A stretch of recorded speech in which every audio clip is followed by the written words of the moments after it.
मंथन में आप सभी का हार्दिक अभिनंदन है। आज हम बात करेंगे कुंभ राशि के जातकों के विषय में कि जुलाई का महीना क्या होने वाला है खास कुंभ राशि के जातकों के लिए। अब कुंभ राशि के जितने भी जातक हैं वो बहुत ही गौर से हमारे इस एपिसोड को देखिएगा और उसके बाद आप लोग तय कीजिएगा कि जो आपको बातें बताई जाती हैं उसमें कितनी बातें आपके साथ मैच कर रही हैं और कहाँ मिस मैच कर रही हैं। जहाँ मिस मैच कर रही हैं उसका रीज़न क्या है वो इस कार्यक्रम में आपको बता दिया जाएगा, जो कि हमारे साथ हर बार की तरह मौजूद हैं प्रख्यात ज्योतिषाचार्य अमित कुमार जी, जो करते हैं हमारा मार्गदर्शन ज्योतिषीय उपायों के माध्यम से और अपने प्रेडिक्शंस के माध्यम से। अमित जी, स्वागत है आपका। नमस्कार। अमित जी, मैं आपसे ये जानना चाहूंगी कि कुंभ राशि के जातकों के लिए उनका जो ये व्यवसाय है, बिजनेस पार्ट और फाइनेंशियल पार्ट कैसा रहने वाला है और क्या इफेक्ट उनके जीवन पे पड़ेगा इसका? देखिए, इनके व्यवसाय में कई तरह की उलझने परेशानियां आ सकती हैं। हालांकि काम अच्छा चलने का बनता है लेकिन परेशानियां भी साथ साथ चलेंगी। जैसे कोई व्यक्ति यात्रा पे जा रहा है, यात्रा पे जाते समय ये है कि मैंने बताया कि यात्रा तो आपकी बहुत अच्छी होगी, बीच में बस एक बार पंचर हो जाएगा, तो आप उसको यात्रा को बुरी कहेंगे अच्छी कहेंगे? अरे यात्रा भी है, हाँ। तो बस ये क्या, पंचर किट लेके चलिए, हाँ। और मान के चलिए हाँ पंचर, जैसे पंचर, हाँ ठीक है पंचर हो, चलो चलो फटाफट स्टेपनी चाहिए, स्टेपनी ऑलरेडी रेडी है, पंचर किट रेडी है, फटाफट पंचर बनाया, पंप था, फटाफट हवा भरा, चल दिए। तो आप तैयारी करके चलें मुसीबत से मुकाबला करने के लिए, तो आप सफल रहेंगे। नहीं तो फिर आप सोचेंगे अरे पंचर हो जाएगा, यात्रा पे नहीं जाते हैं, बंद कर दिया तो खत्म। तो यहाँ पर ये है कि बहुत ज़्यादा ध्यान रखने की जरूरत है। ऑर्गेनाइजेशन में थोड़ी सी दिक्कत आएगी, थोड़ी सी परेशानियां हो सकती हैं, लेकिन ये फिर भी आपके लिए फ्रूटफुल रहेंगी, बुरी नहीं रहेंगी। अच्छा, बड़ी बात ये है। तो ये बनता है। साथ साथ इनकम की बात करें तो इनकम डेफिनेटली होएगी, नहीं होएगी ऐसा बनता ही नहीं है। हाँ। तो ये बहुत अच्छी बात ये भी हो गई। तो मतलब आप मेहनत करेंगे तो उसका परिणाम मिलेगा, ये बहुत अच्छी बात है। बस इतना ध्यान रखें जहाँ पर काम कर रहे हैं वहाँ पर कुछ लड़ाई हो सकती है, झगड़ा हो सकता है, टूट फूट हो सकता है, गड़बड़ हो सकता है, इन बात के लिए तैयार रखें। उसमें क्या करना चाहिए?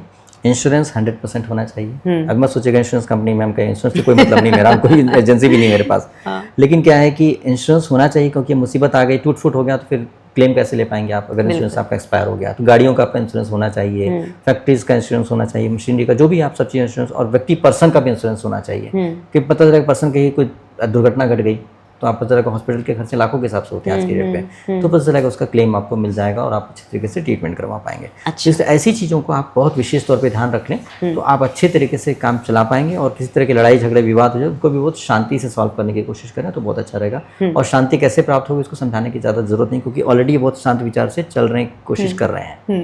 इनके अंदर सही क्या गलत क्या समझने की क्षमता इनके अंदर ऑलरेडी है, ग्रहों के प्लेसमेंट की वजह से। हाँ। तो ये सही निर्णय ले पाएंगे, बस की बुद्धि सही चलिएगा तो बहुत अच्छा रहेगा, ऐसे कहेंगे तो इसमें कोई दिक्कत की बात नहीं है। अच्छा, जब ये इतने बैलेंस्ड लोग हैं तो फिर तो इनका रिलेशनशिप भी बहुत अच्छा ही होगा, कोई प्रॉब्लम नहीं। बैलेंस लोग हैं ऐसा जरूरी नहीं है, अभी ग्रहों की स्थिति फिलहाल के लिए बैलेंस है, तभी मैं कह रही हूँ। हाँ, रिलेशनशिप के मामले में देखा जाए तो रिलेशनशिप तो अच्छा नहीं चलने का बन रहा है, बहुत क्रोध होने का बन रहा है। ये खुद तो बैलेंस है लेकिन थोड़ा इनके अंदर अचानक इम्पल्सिव हो जा रहे हैं थोड़ा। अच्छा। और इनके जीवन साथी का भी नेगेटिव होने का बन रहा है, मतलब दुश्मन जैसा होता है ना कि जिससे कि एकदम खुंदकी में है अभी, इस टाइप का बन रहा है।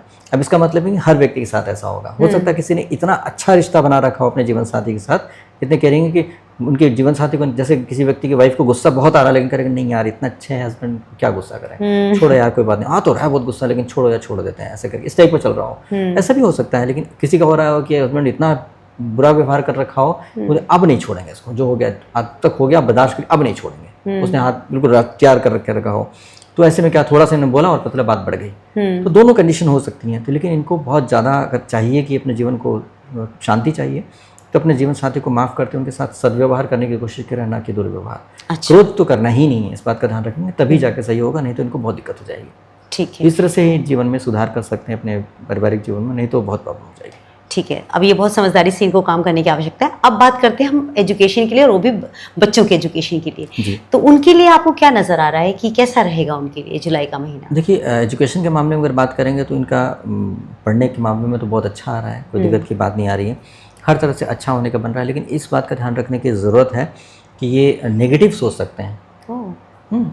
पढ़ने के मामले में अच्छा आ रहा है लेकिन नेगेटिव सोच सकते हैं, पढ़ रहे हैं, इनको लग रहा है कि फेल ना हो जाए यार, कहीं पता नहीं पास कर पाए, नहीं कर पाए पास। तो पढ़े जा रहे हैं। तो मेरा कहना है कि आप प्लीज़ ऐसा सोचना बंद कर दें, क्योंकि टाइम इनका इतना बुरा नहीं है, टाइम इतना बुरा नहीं है कि ऐसा गड़बड़ हो जाएगा। तो अच्छा टाइम, तो अच्छे टाइम का फ़ायदा उठाने की कोशिश कीजिए। तो इसलिए क्या है कि आप बहुत अच्छे तरीके से अगर आप चलेंगे तो बहुत ही अच्छे तरीके से अपना काम कर पाएंगे, और समय ऐसा है कि आप पढ़ेंगे तो समझ में आएगा। अच्छा, तो समझ में आएगा, आप पढ़ रहे हैं तो फिर वर्तमान में कहते हैं लिव इन प्रेजेंट, तो प्रेजेंट में रहिए ना, वर्तमान में सोचिए। आज अगर आपने अच्छा पढ़ाई किया तो डेफिनेटली आप कल को एग्जाम अच्छे से दे पाएंगे और पास कर पाएंगे। और कुछ मत सोचिए। कहते हैं कर्मण्येवाधिकारस्य मा फलेषु कदाचन, मतलब कर्म आपके हाथ में, फल आपके हाथ में नहीं, फल की चिंता मत कीजिए। कृष्ण भगवान ने कहा, मैंने नहीं कहा है। तो कृष्ण भगवान की बात मान करके आप खूब अच्छे तरीके से मेहनत कर लीजिए, आपको परिणाम वाकई अच्छा मिल जाएगा, तो आपको बहुत खुशी मिलेगी। बहुत अच्छी बात है। अच्छा, जब ये सारी चीज़ें होती हैं तो इनका इम्पैक्ट हमारी हेल्थ पर क्या पड़ता है? मतलब ओवरऑल वेलबींग पे अगर मैं आपसे पूछूं तो हेल्थ कैसा रहेगा? देखिए, अगर आपको अभी धमकी दे दे कोई व्यक्ति कि आपको कल शूट कर देंगे, तो आज आप खाना नहीं खा पाइएगा, नहीं, पेट खराब हो जाएगा, तबीयत खराब हो जाएगी, नींद भी नहीं आएगी। हाँ। तो ये क्या हुआ, आपको बंदे ने टच नहीं किया, सिर्फ आपका मन को डिस्टर्ब कर दिया, मन में भय डाल दिया, तो भय से आपके अंदर शरीर ऐसा रिस्पॉन्ड करने लगा कि एसिडिटी हो गई, भूख नहीं लग रही है, लूज मोशन हो रहा है। तो वैसे ही है कि ये भी नेगेटिव सोच करके, इनका समय ऐसा है कि नेगेटिव सोच करके ये पूरी तरह से अपने आप को अस्वस्थ कर सकते हैं। तो इनके पेट में तकलीफ होने के चांसेस बनते हैं, इनको हेल्थ में दिक्कत आने के चांसेस बनते हैं, और इनके किडनी से रिलेटेड भी इशू होने के चांसेस अभी दिख रहे हैं। अच्छा।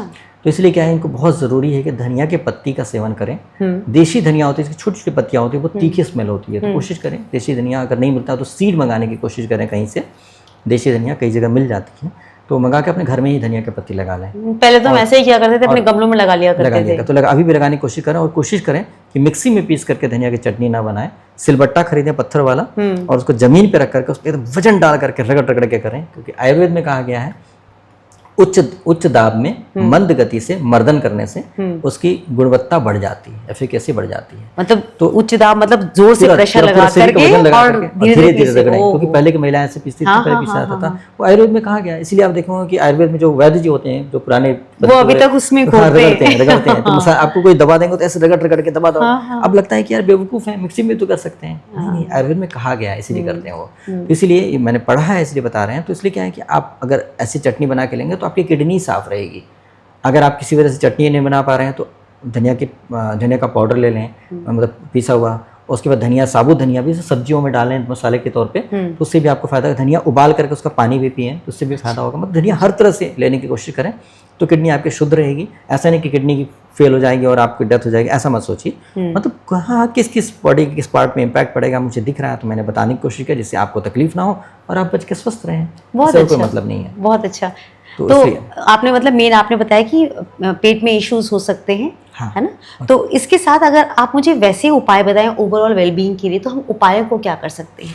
उपाय के मामले में अगर देखा जाए तो इनके लिए बहुत ज़रूरी है कि ये ख़ास तौर पे हरी चीज़ों का दान करेंगे तो उनके लिए बहुत अच्छा रहेगा। अच्छा। हरी चीज़ों का दान करना, जैसे पालक ले लें या हरी चीज़ें, हरा घास ही ले लें। अब किसको खिलाएंगे बड़ा मुश्किल होता है आज की डेट पर। अगर किसी को खिलाएं तो मुसीबत में भी पड़ सकते हैं कि कोई व्यक्ति बोलते कि मुझे जहर दे दिया, ऐसे ब्लैकमेल भी कर लेते हैं। तो आप किसी भी अनजाने व्यक्ति को देंगे तो रिस्क हो सकता है। ऐसे गैंग भी होते हैं जो ड्रामे करते हैं, तो इस बात का ध्यान रखें। तो ऐसे में क्या कर सकते हैं, आप गाय को पालक खिला सकते हैं, आप बकरी को पालक खिला सकते हैं, खरगोश को खिला सकते हैं हरी चीज़ें। कोई भी जीव बहुत प्रसन्नता से खाए, जिसको खुशी मिले, जिसका पेट भर जाए, तो वैसे खिलाएंगे तो आपको दुआई मिलेगी। वो अच्छा ही जीव आपके बारे में अच्छा ही सोचेगा। हाँ, ये कि जब ऐसा करें तो ऐसा करें कि वो देख ले आपको। जैसे गाय को चारा खिला रहे हैं तो वो देख ले, आप उसकी नान में डाल के चले आए, उसको पता ही नहीं किसने डाला, ठीक है, तो आपसे कनेक्ट नहीं हो पाया, तो पॉजिटिव तो हो गया, यूनिवर्स में चला गया, लेकिन क्या है कि आपको नहीं मिल पाया। तो ऐसे में थोड़ी सी स्मार्टनेस ये करनी है, क्योंकि आप रेमेडी करना चाह रहे हैं, तो आप उसको खिलाएं तो उसको बहुत प्यार से उस पर सहला भी दें हाथ, और उसको देख भी लें, ऐसे कर लेके देख लें, उसको ऐसे करते हुए शक्ल आपकी देख लें, तो उससे क्या होगा, उसको लगेगा ये खिला, तो आपके प्रति प्यार आएगा, गाय का प्यार आएगा, बकरी का प्यार आपके लिए आएगा। तो उससे क्या होगा कि आपको पॉजिटिव एनर्जी मिल जाएगी। और ये पॉजिटिव एनर्जी चाहिए। हमारी नेगेटिव एनर्जी जो हमारे लिए अभी फिलहाल नेगेटिव कर रही है ऊर्जा, उस ऊर्जा को उसमें दिया और उससे पॉजिटिव रिस्पॉन्ड कर लिया, एक तरह से इंस्ट्रूमेंट से पॉजिटिव कर लिया, नेगेटिव से पॉजिटिव, इससे फायदा हो गया। और गाय को भी मजा आ गया, गाय को तो हरी चारा से फायदा होना ही होना है, तो उसमें क्लोरोफिल है, बहुत सारी ऊर्जा है उसके अंदर, तो इस तरह से आप फ़ायदा पहुंचा भी सकते हैं और फ़ायदा ले भी सकते हैं। अमित जी, आपका हृदय से बहुत बहुत आभार। जिस तरीके से आप हमें उपाय बताते हैं, जिस तरीके से आप प्रेडिक्शंस बताते हैं, उससे हमें बहुत मार्गदर्शन मिलता है। आपका धन्यवाद। आपका भी धन्यवाद, बहुत नमस्कार।